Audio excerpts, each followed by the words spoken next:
Hello, everybody. Welcome to the Tesla Life number 141 for the 25th of March, 2020. Here we are. We've made it another week, guys. Fabulous. Another sequestered week. Yep. Another sequestered week, exactly. North America sequestered. Here we go. With us tonight, we have Mr. Casey Green joins us from the DC area. How are you today, sir? We are successfully flattening the curve out here. That's really good. That's really good. Also joining us, Mr. Patrick Connor from the West Coast. How are you today, sir? I'm good. Hello out there, Tesla Life viewers. Welcome to our place where we're trying to build a future free from fossil fuels. Future free from fossil fuels. Say that 5 times fast. Absolutely. Yeah, we're flattening the curve out here too. In fact, like a week ago, I went to the grocery store and it was chaos and there was no good system and it was difficult to do social distancing. I'm trying to get some milk out and some guy comes in and reaches over me and I'm like, hello, back up, buddy. You're in my bubble. Yeah, exactly. I mean, you can't wait 3 seconds. And anyway, I went yesterday and things are so different now. They were limiting the number of people in the store. There was a queue outside. They had these spots to stand on that were 6 feet apart or so, 2 meters for you in Canada, roughly. And it was totally different in the store since there were fewer people. It was a lot easier to keep social distancing. And then for the checkout lines, they just had one big line. They had the same kind of spots for you to stand on. And then they had people directing you to each different cash register. So it was way better. So hopefully we can do our part to flatten the curve. Absolutely. It's been a crazy ride here this week, but as Patrick has mentioned as well, people are starting to get used to it. There's a lot more organization that's going on compared to what has happened in the past 2 weeks. So we're hoping that things continue along that ordered way. And we get closer to stomping out this virus. It'd be great. And who could have ever predicted that spring break would have come back with some corona, and they did. Oh my gosh! Some of the follow-up stories of those people, licking the backs of plane seats and it's just craziness. You can lead the horse to water, but you can't make it drink sometimes. Especially if they think they're invincible. Yeah, absolutely.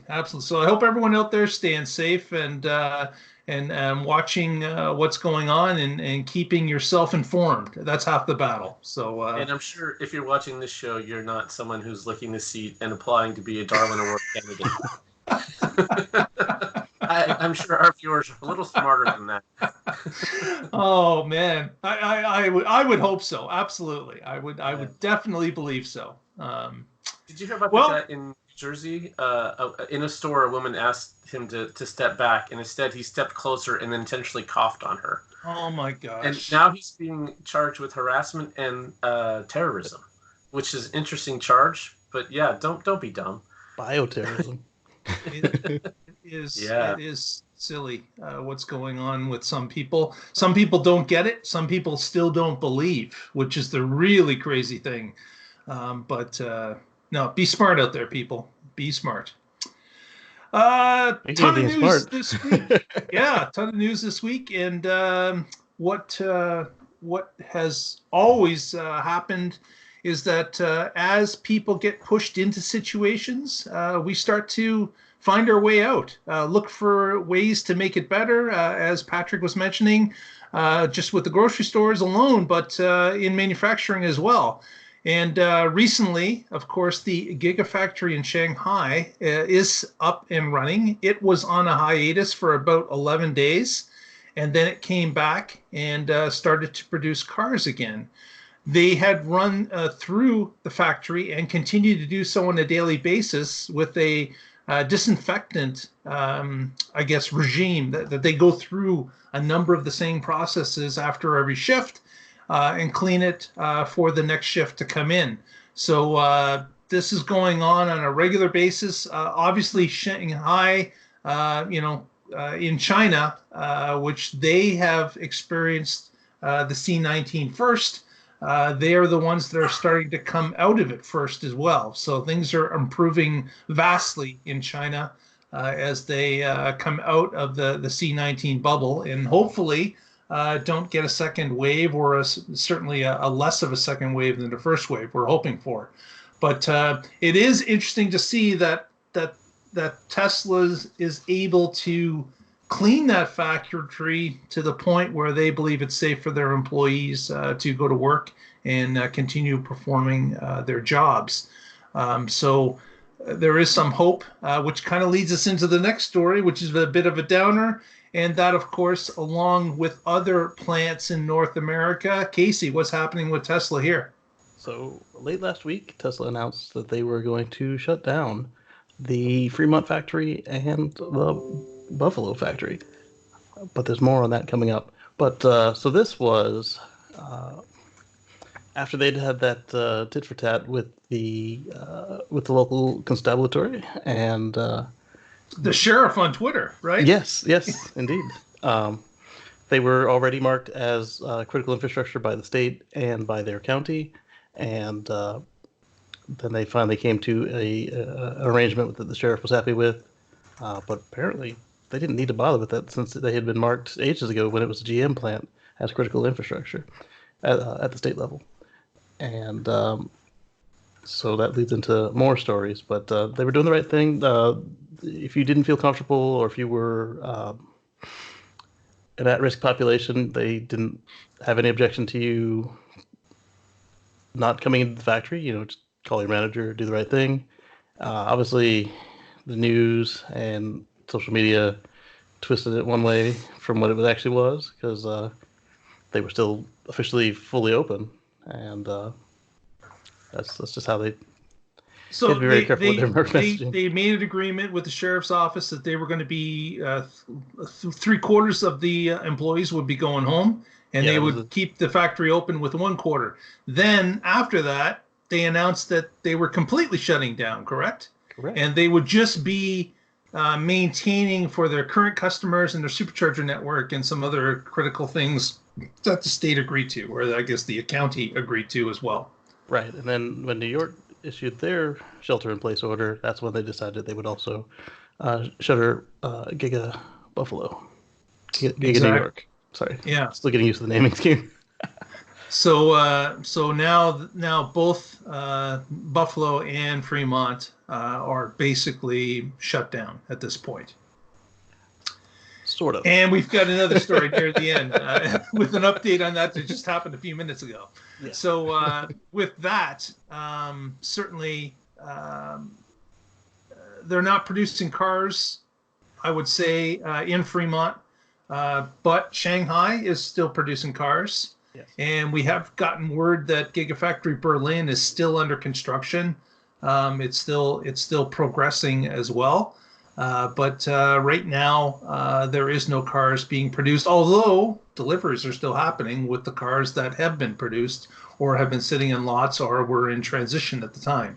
Yeah. So not going to be great, I believe, for end of quarter numbers based on this huge disruption. Probably not going to hit their numbers, not even close. But certainly the health of employees are at a higher priority than making quarter shipments because we all know they can come back.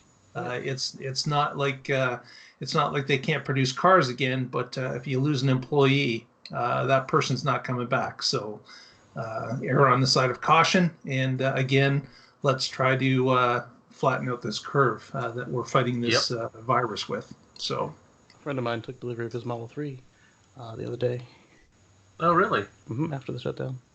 And so, speaking of the factory, they went ahead and the original plan was to use this time to do upgrades to the production system. And with what they're still doing, which is coming up in another story, I think that they should still be able to complete that. They've applied for another sprung structure, and it looks like they're getting ready to make more Model Ys than ever. Right, maybe a Model Y line in a sprung structure. Well, they were so successful with the first one. Why not? Yeah, First several. Yeah, exactly. Yeah. I'd be ripping down walls and building sprung structures the way it worked out so well for them. Oh yeah. Right, and I'm sure they learned a lot from the initial Model 3 development, and then in Shanghai they were able to do that much better based on what they'd learned from Fremont and their manufacturing hell. So now, if they've got time, retool Fremont and take back some of the things that are working right in Shanghai and rearrange things at Fremont. If you're doing a shutdown anyway, do some upgrades. And as long as you're being smart about it, like we said, maintaining social distancing and doing that kind of thing, then this is the perfect time to do that. Yep. Yeah, absolutely. It could be, you may as well take the time and do it. You've got the time, use it. Use it in a good manner and improve things. Absolutely. Yeah. SpaceX even is putting out more sprung structures down in Boca Chica. Yeah. Well, when you win with one of them, man, you just keep rolling with it. Absolutely. We've got another story that Patrick's going to tell us a little bit. That we've got a branch of the military that thinks that electrification is a good idea. Right. So this is on Teslarati. Titled "Tesla and Other EVs Are a Good Fit for the U.S. Army's Next Gen Brigade," says a 3-star general. And so I don't know how many of you know this. So I spent 6 years in the military, including activation for Desert Storm. And so I've been to war for oil. That is definitely why we were there. Don't have any illusions. When you see oil fields ablaze, it might change your mind about how addicted we are as a society to that fossil fuel. And when I got back, I started thinking about it and saying, wow, it's so obvious. There were these anti-war protests that, and I'm looking at the people, they drove there in gas-powered cars, and then they're protesting these wars. And it just made no sense to me that you can't, we're at war usually for oil, and then you're using the product. So that's when I decided to become an EV driver. Made that decision in the 90s, started working on trying to get one. That didn't work out. Started working on building one. That didn't work out. I finally found a Chevy S10 pickup that was being auctioned, and that's when I became an EV driver. And so the U.S. military is now looking at other options. That's great. And if you think about something like the Cybertruck, that's definitely what has got the Army thinking about it. There are a lot of ways you could adapt that and do some really cool things for military applications. And maybe it doesn't start out as something that's in combat, but there's a whole lot of just transportation around the base and that could be electrified. And if you did something like a hybrid, like a Chevy Volt drivetrain, where you have batteries that can be electrically charged, and then you have a gas generator for a backup that can give you the best of both worlds. There's some maintenance issues with that, but during a transition, that makes sense. Battery technology is getting better every year, so this general is not saying, oh yeah, with what we have today, we could switch everything over. No, but if you look at the trend, batteries are getting better 5, 6, 7% every year. You go through that cycle for another decade, and you can already see over the last 10 years how much batteries have improved, how the range of EVs has improved, how the price has come down. Just project that line forward another decade, and you've got incredible capabilities. We've got buses that have quick charge capability now. You could have the same thing on military vehicles in a decade or so. So it's great. I'm really happy to see the military looking at this option. And they've got some pictures of a Cybertruck in here that's all decked out for police use or military use. And let's see what the final word is here. The Army's transition to electric vehicles would come with a substantial price tag, and certainly when it's new technology, that's true with the capabilities you would need. But again, that's something that would come down over time. So I'm glad to see this. Yeah, good that they're looking at it. Good luck that they're thinking about different uses.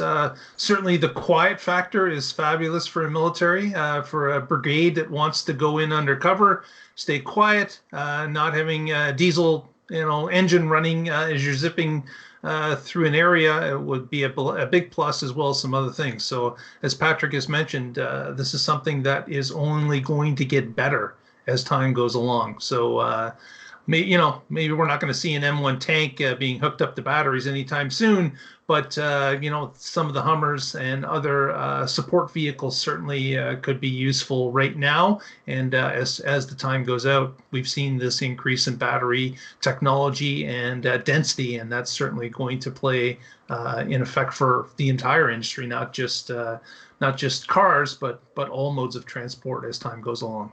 Right. Your logistics is a lot more simplified if you can bring in portable solutions. If you don't have to bring the tankers with you to keep everything fueled. Yeah, and exactly. That's where a lot of the attacks happen, is the logistics of moving a large brigade like that. You need a lot of support. You need a lot of supplies. So people are going on supply runs to get fuel, to get water, to get food. And now if you can take one of those off the table, and that's putting less risk for the soldiers out there in the field. Yep. Well, on to our next story. This kind of came up with someone was looking at the Tesla website recently, and of course taking delivery of Model Ys. It was noticed that the auto-dimming side mirrors did not come with the Model Y as standard equipment. And some other people chimed in that, oh, look at this, the website has changed, and in the premium package area, it's not saying auto-dimming anymore. And the third caveat was some Model 3s being taken as new cars, delivery in 2020. Their side mirrors were also just normal, not auto-dimming. So it appears Tesla has removed that option at this point for the Model 3 and the Model Y. On our Twitter account, which is at the Tesla Life, we had a number of people respond to that. Some of them positively, saying, "I could never see anything out of the auto dimming mirrors at night, anyways. I'm glad they're gone." And we had other people, of course, that said they love the auto dimming mirrors during when the sun is setting or you've got bright headlights behind you. Certainly, that is something that I enjoy them, but there are people out there, there are detractors as well. So just like anything, there's always two sides to the coin, but it looks like they have been removed from sale at this point. So no official word from Tesla, but of course the website kind of states it right there. If it's not on the website anymore, they're not selling it with that vehicle. So That's the way it goes.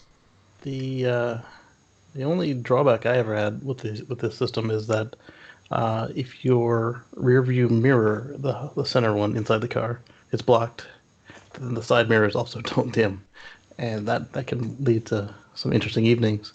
But it's like I keep saying, if you see a Tesla that you like, and it hasn't been ever declared as a total loss, new or used, buy it now. Don't wait, because they're going to change it. There might be some stuff you want, but they are very keen on taking stuff off too. Like my car's got the air-conditioned seats, the ventilated front seats. They don't make that anymore. They stopped it 3 times. Each time they had a different version of the seat too. And wow, I'm just glad I got it when I did, because had I ordered a week later, I would have solid seats. Yep. So as we've said before, if you like what you see and you agree with the price now, pull the trigger, because it may change tomorrow. Right. And it may change for the better, it may change for the worse, but don't fret about what comes after. If you are happy with what you have, get it. And for example, Autopilot 2 came out right after, like a week after I got mine. And I still got what I agreed on, and there were a lot of people on various forums that were just complaining that that's not fair, I should get a free upgrade, blah blah blah. No, they're an innovative company. They're going to keep innovating. That's what Tesla does. And I don't know why they made this change, if it was a supplier problem or a quality problem, or I don't know what it was. But things, cost. Cost. It could, there's tons of things that could be. And so just like Casey said, if you see something you like and it fits your needs, get it and be happy. Absolutely. Well, a bit of a change of a change in topics. Tesla out on the coast of Texas, actually SpaceX on the coast of Texas, continues their build of Starships. And I was surprised to see this headline that they're working on their 5th full-scale Starship currently, which is codenamed SN3. It's being put together at that spaceport just off the coast of Texas, or right on the coast of Texas. And they are continuing to build at breakneck speed. Now, why they need, 5 full-scale Starships? Obviously, one was a hopper where it was cut off and was just proven to do a hop. They've had another one for, it seemed, just a demonstration purposes when Elon made his speech about what was coming for the next year for SpaceX. And since that, 3 more. 2 more complete. 1 is being built. But apparently the one they're building now, this SN3, is their candidate for a Raptor motor, to try out 3 Raptor motors in it. So that will be a significant boost up from where they've been going currently. They'll be putting the new motors in and testing it out, most likely, obviously, in a dry run where it's attached to the ground and engines fired. And if that's successful, of course, they'll look at putting it up and doing a hop with it and then progressing higher and higher as they are succeeding. And you'll be happy to know that, of course, the exterior of the ship, we saw the second one, man, there was a lot of rivets, it looked like, in that ship. There was like wavy parts. There was all sorts of interesting geography on the side of that vehicle. They've gotten rid of that. The surface is now smooth. They're actually building for aerodynamics now, and the fins, of course, have changed near the nose cone a number of times. They're still trying to find the best use of fins or flaps in order to bring that ship down properly. But it is cool to watch as it's happening, and certainly SpaceX seems to be just firing on all electrons currently. On all rockets, on all engines. On all engines. All engines, Raptors, Merlins. Exactly. So good to see. I found it kind of amusing that the prototype actually outlasted 3 serial numbered articles. Sorry, two officially. Yeah, so this gets back to exactly what we were talking about with the way Tesla does things. You iterate and you do fast iteration. You have an idea, you try it, you learn from it, you make another one, and you keep iterating. So this is an awesome way to do it. And I love the fact that SpaceX is doing this very publicly. A lot of the other rocket companies don't quite share as much, especially things that they are like, well, we don't know if this will work. We're going to try it. You want to see? Yeah, exactly. That's awesome. That's refreshing to see when you see someone like, Boeing or others. They're all secretive.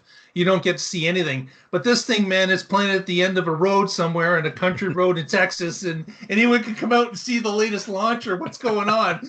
If the doors are open, you can see what's going on. Sometimes you can see it being built on the ground. Like, it is like being run on a shoestring, but it's so quick. It's so quickly changing that they just don't have time to worry about optics or anything. They're just saying, let's just go with it. Let's get this built. And then, of course, you see things like Boeing that are building an the SLS, yeah. Years behind, billions in dollars in cost overruns. It's getting to the point now with the latest delay for the SLS that they're thinking this is going to be a ship that will be made and there'll be no mission for it because we'll be beyond what we were going to use it for. There are many problems with that, and it's just not sustainable. You cannot continue to advance in space if projects are taking tens, if not hundreds of billions of dollars to get you to the next stage. You just can't do it. Nobody can support that type of expenditure over and over. So that's part of the reason we stopped going to the moon, because it was just crazy expensive and it wasn't coming down. It just kept going up. the budgets just kept rising. So keep your eye. SpaceX is on the move, and hopefully we'll be able to see some tests in the coming months, if not quarters, of this fifth version of Starship. Next story, Patrick's going to tell us a little bit about some personal experience as to Powerwalls and what's going on with them. Yeah, apparently I only come on this show to talk about things that impact me. This is your complaint board. Okay, so this one is from Electrek, and it is titled, Tesla Powerwall becomes extremely hard to get. Demand increase due to home battery pack incentive. So California has a incentive program for things like Powerwalls. And so they've got this incentive schedule in here where you can get up to $5,800 in rebates, and then the rebates go down through a 5-step program down to $2,900.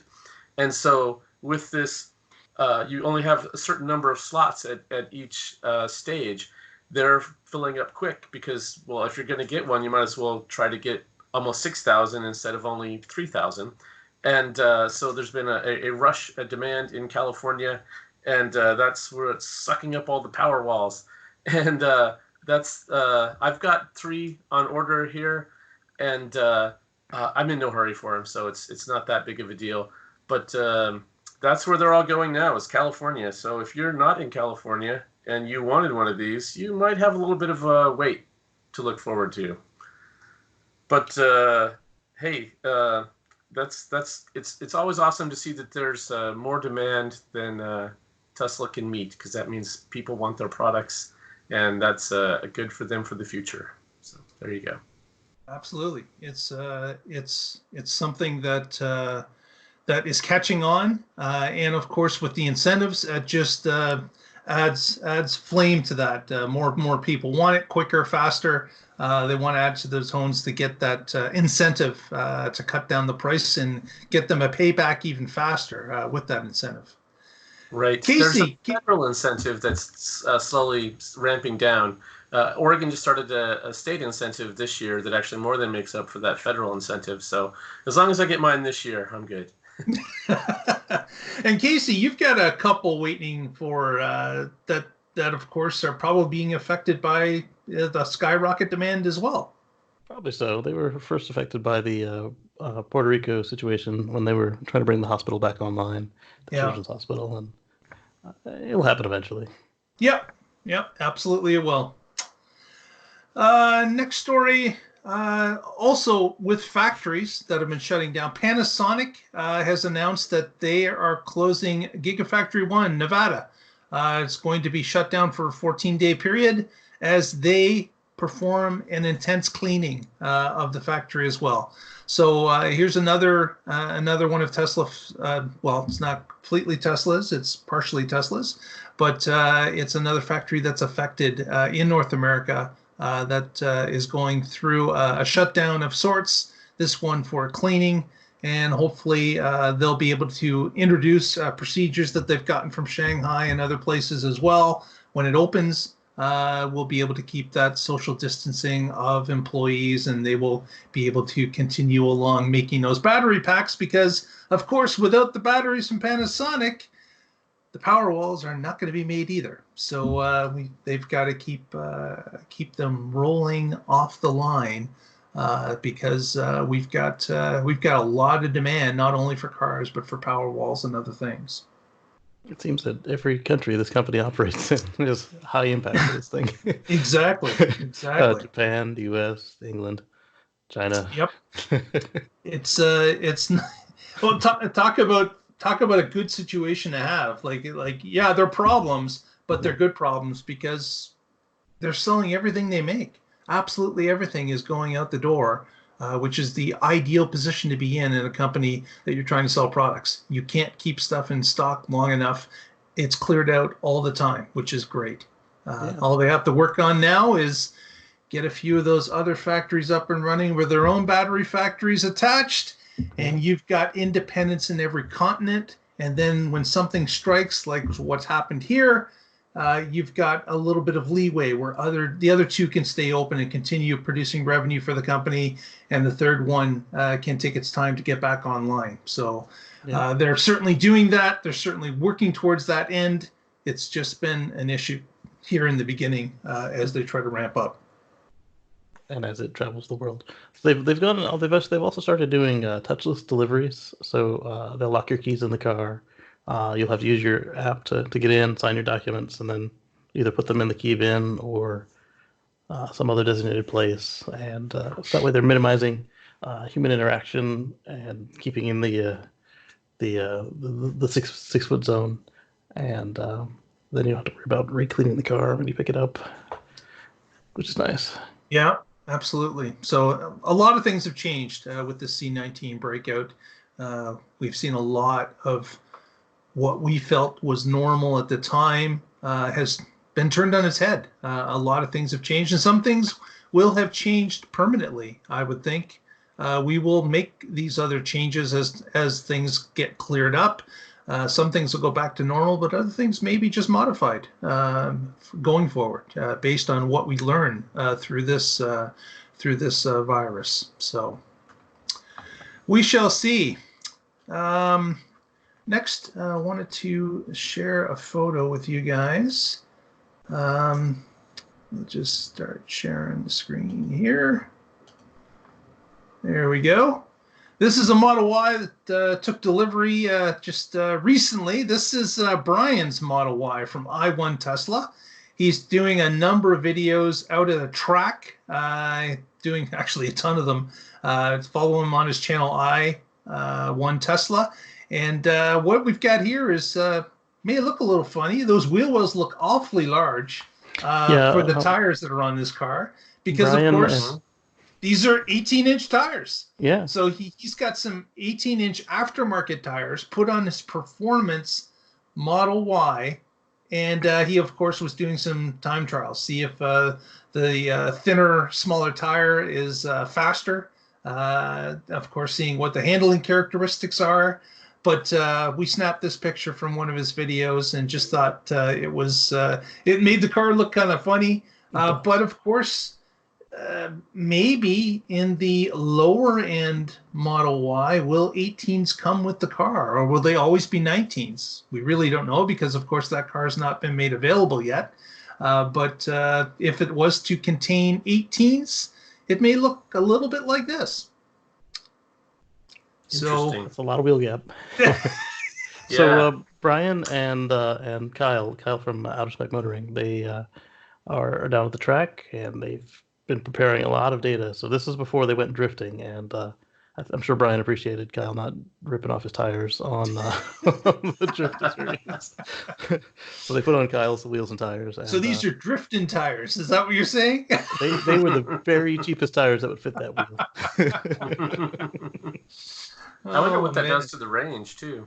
I hope he does some range tests. They do the range test. I don't know if they did range tests on the 18s or not, but they did do them on the. They did them on the 21s. Yeah, mm-hmm. And actually, they were quite surprised as to how well it did on the first range test. He basically took delivery of the vehicle, went to supercharger, charged up to 100%, and then headed off to the track, which burnt about 70% of his battery. And then they did some calculations based on that. And they were saying that they were shocked that the 21-inch tires got the mileage that they got. And of course, they're saying that, man, if this car had 18s, it would get incredible mileage based on the lower resistance, thinner tires, and of course, a little bit lower too. So. Mm-hmm. But doesn't look quite as nice. So that's your choice. What matters to you, aesthetics or performance? Yeah. Exactly. And then what kind of performance? Range, efficiency, or track performance? Or there's lots of cool stuff you can do to customize and make it your own. Absolutely. And I should have stayed on the view. Actually, I should probably find the picture first. There's Mark's Hubcap Emporium. Behind me. Hubcaps are us. Here we go. Here's a little predicament that happened recently with the Model 3. Uh-oh. Yeah. Someone was out planking their car at lunch and managed to actually plank it. Of course, the front wheels went up and over, and it bottomed out, and that raised, of course, the back wheel off the ground. And, of course, there's no traction in that back wheel. And if we spin it around to the other side, guess what? The opposite solution, or the opposite side, is just the opposite. Front wheels in the air, back wheels on the ground, and they are stuck. Now, the Twitter account that put this out, which was Drive Tesla Canada, they indicated that they wanted suggestions from the public. And of course, the first suggestion to come in was it's always easier to go back the way you came than continue to drive it forward into unknown territory. So that would be the first thing.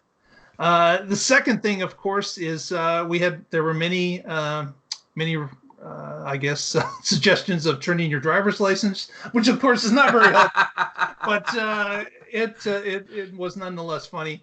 But certainly a number of people suggested you're going to need some planks, some boards, and a jack possibly to push up that front wheel and then allow the car to get some traction on that plank and board and be able to reverse it out. Or, of course, a number of calls, hire a professional, get a tow truck driver in there to actually handle it because they've probably seen the situation many times. But they were able to get it out. But I've never seen a Model 3 that has got itself beached as this one has. But that was kind of interesting to see. I've got a picture to share. Very good. Go right ahead. So over here, speaking of wheels, the Model S has new wheels as well. Very nice. Yes. What are they? Is there a name for them? Probably. Yeah, we don't know what it is. Okay. So they're much like the Model 3 long range wheels, like the covers you've got on your wall there. Just I personally feel they're less attractive, but they are bigger. So there's an alloy underneath, and you got a plastic cover on top to enhance the aerodynamics. Excellent. Excellent. So I wonder if that Model 3 that was high-centered there, was it all-wheel drive or rear-wheel drive? Yes, it was. In the video, you could see the front wheels spinning, and there was no front-wheel drive Model 3. So. Right. Yeah, that makes it all-wheel. Yep. Yeah. So another. Did they ever picture... say what they did to get out, or they didn't answer us? They did. They didn't indicate they even got it out. Okay. Like it came in later that it was solved, but there was no video. I was hoping for a video of how they solved it, but there was not a video. Just have someone push it back down the hill. Yeah, that's all it was. Yeah.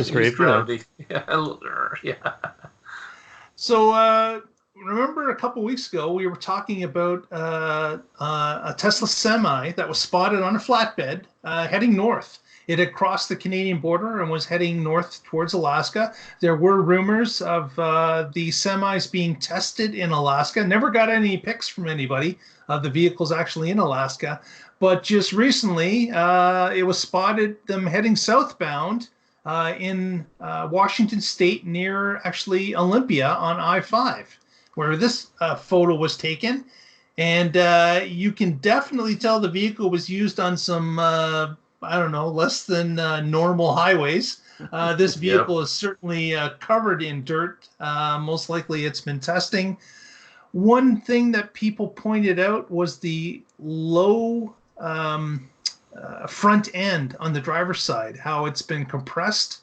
That, of course, could be from the chains holding the vehicle onto the flatbed trailer. It could also be because maybe there's a problem with suspension. That the vehicle was loaded on, and there's an airbag that's in trouble or a problem with that particular front suspension part.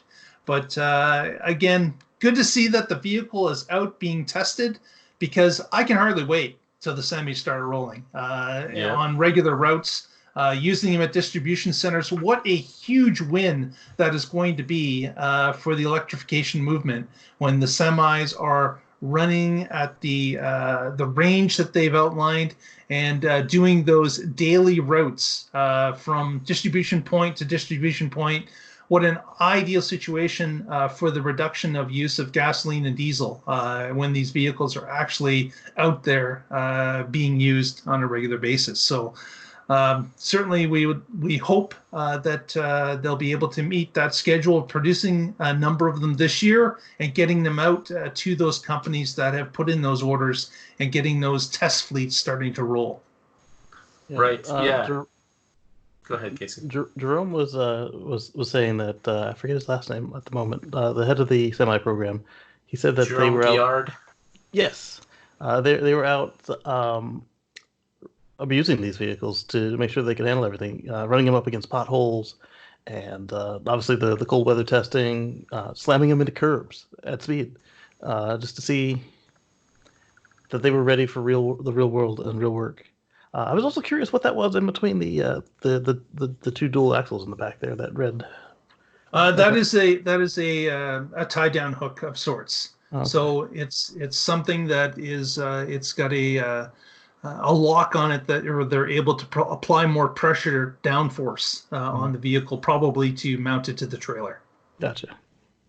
Yeah, so it looks like work is progressing nicely, and I'm super excited to see them and get some of these older diesel monsters off the road. Off the road, absolutely. Yeah, and if they start with things like from the dock to the warehouse on a known route that is something that's driven frequently, and they can put mega chargers at either end or somewhere in the middle on these fixed routes, that's great. And they don't need to start with a whole nationwide network. It just doesn't have to become long haul trucking to right off the bat. They probably won't. Yeah. Right, exactly. You can systematically build it out in places where you have known customers with a known need, build the infrastructure for that purpose, and then grow from there. Yeah. Was it Jerome or Elon? One of them was quoted as saying that, or actually said, not quoted, they said, hey, there's no point in reducing our output. We're still battery supply limited. So if we make a truck and now we can't make 8 Model Ys. Yeah, exactly. Yeah. And also keep in mind that the long haul trucking industry, those are typically newer rigs that do the really long runs, across the nation or halfway across the nation. And those vehicles run to over 1 million miles. And then typically they get knocked down to the secondary market, which is the regional runs. So now you've got a vehicle that's been on the road for 10 years and it's polluting a little bit more, and they push it down to a regional mode. That's what Tesla's going to take over and is these regional type runs, ideally. The 500 miles or less, that'll be what they'll be grabbing first. And, of course, taking off the heavier polluting vehicles. So that's a win-win anyways. Yeah, regional, local, right. All that. Yep. So it's great to see more factories coming online that are also going to be making batteries. That's what's going to allow Tesla to start doing the semis, not having this bottleneck with Powerwalls, deploying mega packs for California and other places. We need the batteries. Exactly. Well, there's a story about some medical supplies that Elon has promised and delivered. Patrick, what do you got there? That one's Casey. Yeah. Oh, sorry about that. Continuing on with the factory and the C-19 situation. So Elon was on Twitter saying that he didn't believe in the panic of the situation, and people took it to believe that he was in the same vein as some of the politicians who didn't believe it at all, when he was really saying there's no point in saying this guy is falling, oh my goodness, and then not thinking.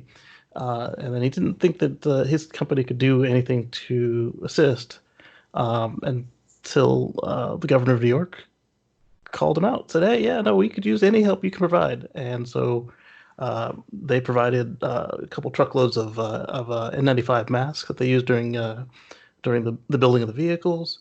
They've converted the Fremont factory, and not converted, but they've dispatched the Fremont factory and the Buffalo factory to build ventilators to help, because this is a respiratory disease, it's a disease, virus, and so it gets bad enough that the folks need ventilators to help them get enough air to survive.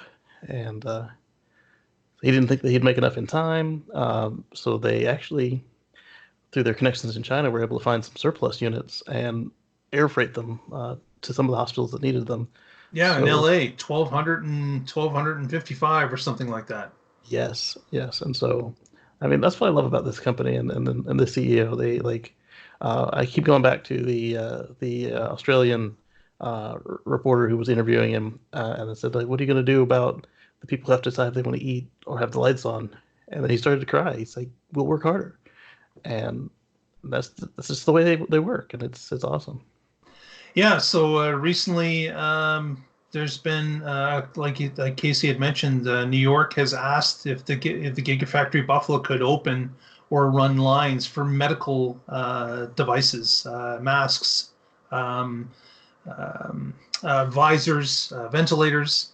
Elon was on Twitter talking with Medtronic, who is one of the makers of the ventilator, and they were sharing information with him. Now, whether or not, because of course GM, Chrysler, Ford, yep. and Tesla have all said, "Hey, we'll help with whatever we can. Let us know what we can do." And the government is now divvying out different projects to the different companies and saying, you make 1 million of these, you make 500,000 of those, you guys make these.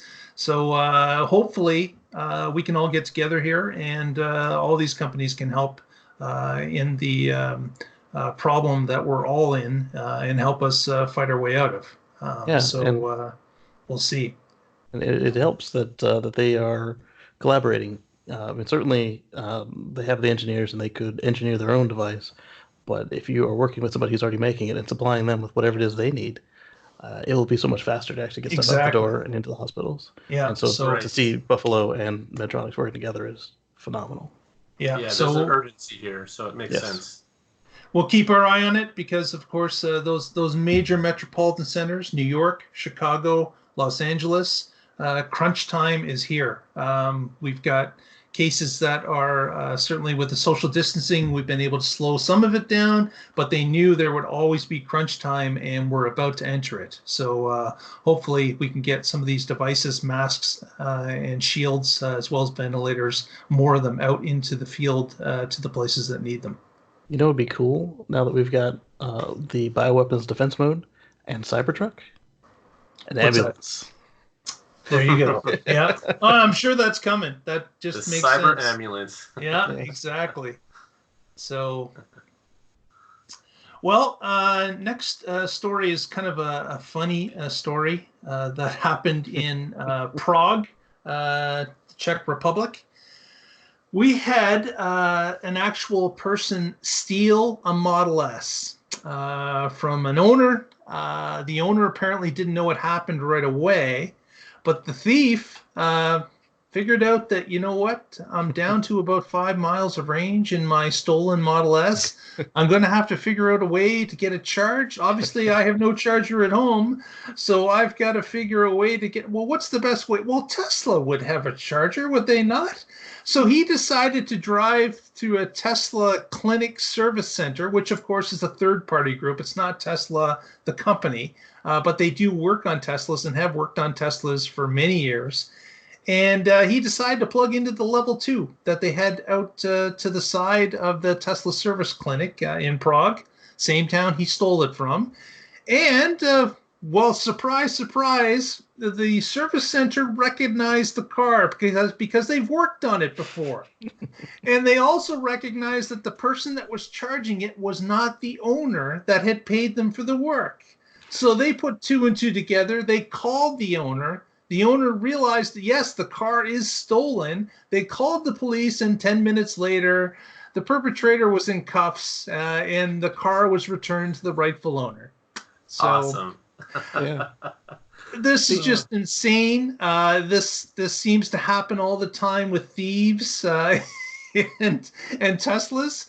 Is that they just don't understand that these cars work in different ways, and you can't just operate the car as you thought a gasoline car would. You've got to have a little knowledge about the subject. So your best bet is not steal a Tesla in the first place.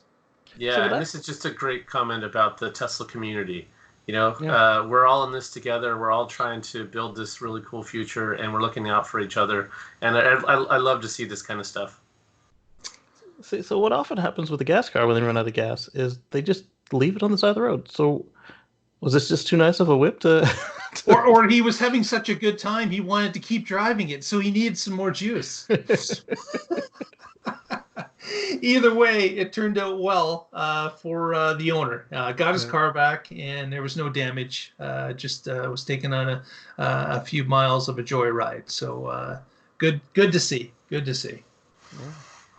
Oh, while we were talking about Brian's Model Y, we also found out, he showed us for sure, there's no more speculation about it anymore, there is nothing behind that bumper socket to take a trailer hitch. There's no exactly. He popped the plate off, the cover plate, and there's just a big cavern in there with nothing inside of it. No wiring, nothing. But he shone a flashlight around, and of course you can check this on his video. But he indicated that, yes, there does look like there's points in there that you could certainly attach a tow hook to. It's, it didn't look simple, but he said that, similar to other projects with the Model 3, it can be done and most likely will be done. And of course, as the Model Y starts to roll it in other places, we're hoping that trailer hitch just becomes an option because it is such a great replacement for the Model X. Cost-wise, size-wise, it's something that certainly could be a benefit to many families. So we're hoping that trailer hitch eventually shows up sooner than later. Certainly. And then the other beauty of it is that once it does hit one of these other places, you can just take the bumper cover off, and then you will now have a template for how to do your own solution on the existing fleet. Right. Yes. And they might even have the parts in their catalog, so you get someone like Paul Guzik to help you out, and you can get it all. It's retrofitted. Yeah, absolutely. Although the European and U.S. Model X do have completely different systems, or at least the end part is different. Yeah. It's probably not a 2-inch receiver in the UK. That too. They've got this weird ball hooky thing. It's pretty unique looking. Well, great. That's the show this week. Thank you very much, gentlemen. Casey, any shout-outs, any new videos coming out you can let us know about? Yeah, I finally found my camera, so I can get that footage off and and make that video I've been promising, showing 2020.12 and 2020.8.1. And right before we started the show, 2020.12.1 just came out. Oh, no. It keeps throwing you behind. You got to get up there and get it done. Absolutely. Exactly. Yeah. Absolutely. And what's that YouTube page, Casey, for those that do not know? That's youtube.com/KACEYGREEN. That's my name. Casey Green. Good. So I guess the guys who are coding can work from home. Keep the software rolling out. The car's on the VPN, the laptop's on the VPN. What else is there to do? That's right. Away you go. Away you go. Mr. Connor, any shout-outs from you this evening? Yes, I'll do my usual too. I am with the Oregon Electric Vehicle Association. You can find us at oeva.org, and we're on Facebook and Twitter. Give us a follow there on your social media of choice. And we're not having any meetings right now. I wonder why. But we do have an active mailing list, and like I said, those social media spots where we can still hang out virtually together. And then also I occasionally blog at carswithcords.net. Check it out there. Very good. Very good. And if you're watching this program right to the end, please, at this point, give us that thumbs up if you haven't done it already. It helps us get in the eyes of new people. It helps us with recommendations from YouTube. Also, please, please, please, if you haven't subscribed, give us another number. Subscribe. Take the time to do it. It's free, and we would greatly appreciate it. Through the week, if you want to find out what's going on in the Tesla Life, please follow us on our social media. Follow us on Twitter at The Tesla Life. And on Facebook, the Tesla Life #1, which is monitored by Mr. Patrick Connor as well, and we thank him for that. We would also like to thank Mr. Lee Moon for our theme music that we're about to cue up upon exit, and we appreciate that very much, Lee. Thank you. For all of you, please be safe out there, be informed, and we will see you next week and find out what's going on in the Tesla life.